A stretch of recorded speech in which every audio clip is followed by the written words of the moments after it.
What is up, guys? It's the Sound Alchemist here with Gershwin.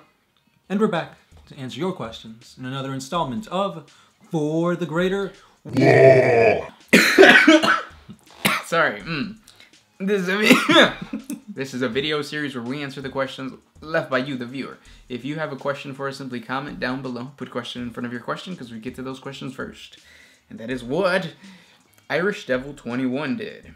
If you could add any new type of unit to any army, what would it be? Crew. Because they eat things and they gain their power. But they're not new. They're mercenaries. Oh, seriously? Well, technically you Did he say new specifically? Yeah, he said specifically new type of unit. Crew that have eaten things that they haven't before, so they have those new traits. Crew that have eaten the Emperor. So dead crew. Yeah, dead crew. I would add some type of shooty, a shooty unit to the orcs. Yeah, looters. Well, the looters, flash kits, and mech guns, but they're not loot. They're not. There's not enough DACA in either of those. So what I'm thinking is like a mech gun, but not controlled by what are they called? Gretchen. They're controlled by orcs, and they shoot out like it wouldn't be multiple wounds. It would be multiple attacks. Is that what they're called? Yeah, hits or whatever. Multiple, not enough damage, but enough wounds. Yeah, because you could take one wound and take 6 damage. Yeah, but I don't. So I want like a Gatling style gun for the orcs. What about you? I would say something more close combat orientated for the Tau. Because right now they pretty much just have a Farsight sword, the Onager gauntlet, which if you use it, it could blow up in your face, and then you got fusion blades. So I feel like maybe 1 or 2 more things would kind of, I guess not even it out, but kind of give them something a little bit better in close combat. That way you're not 100% screwed when you get stuck in there. Yes. What about you guys? Comment down below what your army needs, what unit your army needs. Next question. This one is by Cage Schultz. What percentage of the galaxy does humanity actually occupy? Percentage-wise, I mean, it's a lot, isn't it? Yeah, it would probably be like 60%, if I'm gonna guess. If you look at it in the map, it looks like a lot, and the reason that it looks like it's a lot is because there's a lot of pockets that aren't that you don't see. Right. And I hear whenever people like complain about like when they say it doesn't make sense that like it's the eastern fringe or whatever, like if because the galaxy is 3-dimensional, but you have to remember that the galaxy is also a plane. Like that's just the natural shape of our galaxy. Even right now in the Milky Way galaxy, it's a plane. There's some things like in like scattered about, but for the most part, mass usually tends to go down to like some type of a plane. If that makes sense. Damn, you got freaking Neil Tyson deGrasse over here. Neil deGrasse Tyson. What did I say? You said Grass Tyson. Grass? Oh, my phone died. Ooh, guess who's reading these questions?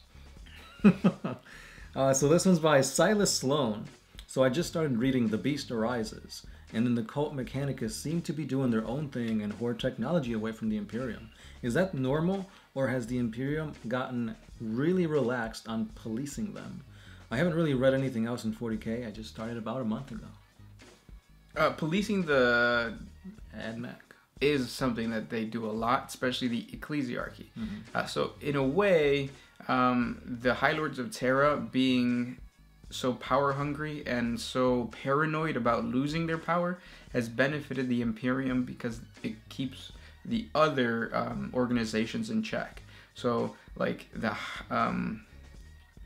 Novice Nobilite families, which are the ones that the psychic families or whatever that help navigate through the warp, they're really powerful. Without space travel, the Imperium is nothing.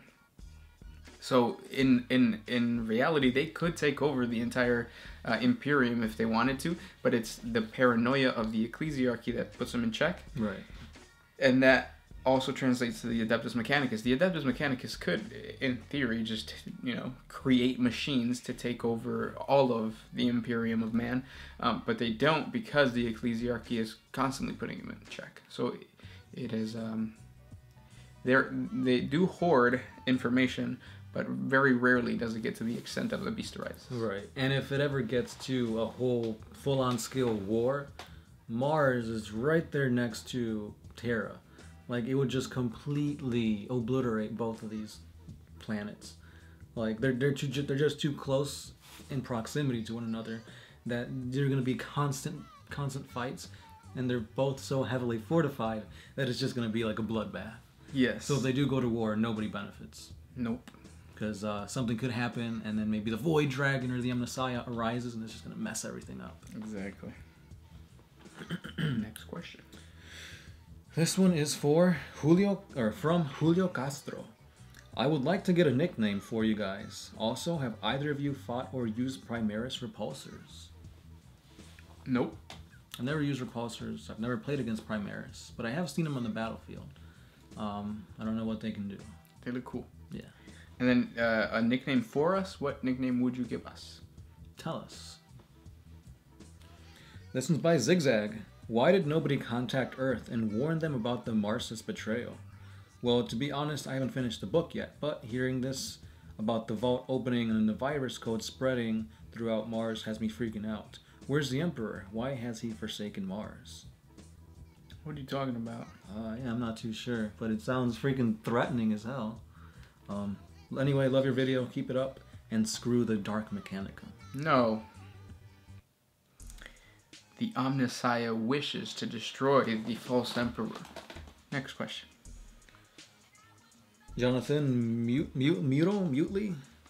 As per the Warhammer 40K games, do or are chapter masters like Gabriel Angelos, can they become Primarchs, or are Primarchs only limited to official GW lore? So I'm saying like video game lore as opposed to GW lore. Like, what's going on there? So no chapter master can become a Primarch. A Primarch already existed. Right. It's not gonna. That's not how it. It's not like a rank. Yeah, it's not a rank. It's. Now, as far as like lore, there could be a video game lore that sheds light on the Lost Primarchs, but like the only one that does that is like the Dawn of War, and they're following the Blood Ravens, and they come from Magnus. Right, and like I was saying, because I've been focusing on video game character lore these past couple of days, and a lot of it doesn't really add up. Like, for example, I believe his name is Captain Titus, was the captain of the Second Company, but we all know that's Cato Sicarius. So, like, where is this in relation to the lore? I feel like all these video games are just using 40K lore as a basis, and then they're setting up their own rules, their own ideologies, that kind of thing. Yeah. So, just consider the video game just as a standalone thing, and then for regular 40K lore is kind of separate, but yeah. This one's by the homie Stop Players. If I remember correctly, the Primarchs and their Space Marines were made to help the Emperor in this Great Crusade.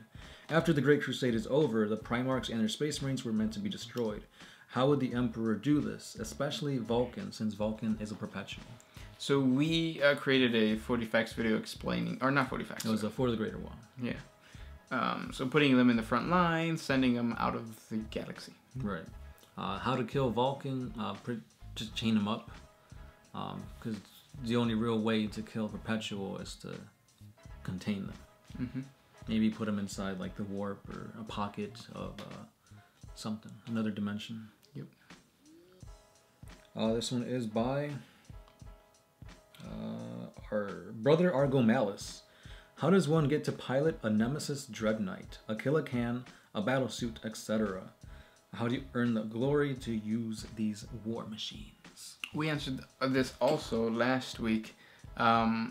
So rank, right? Yeah. For most of them, it's rank, except for the orcs.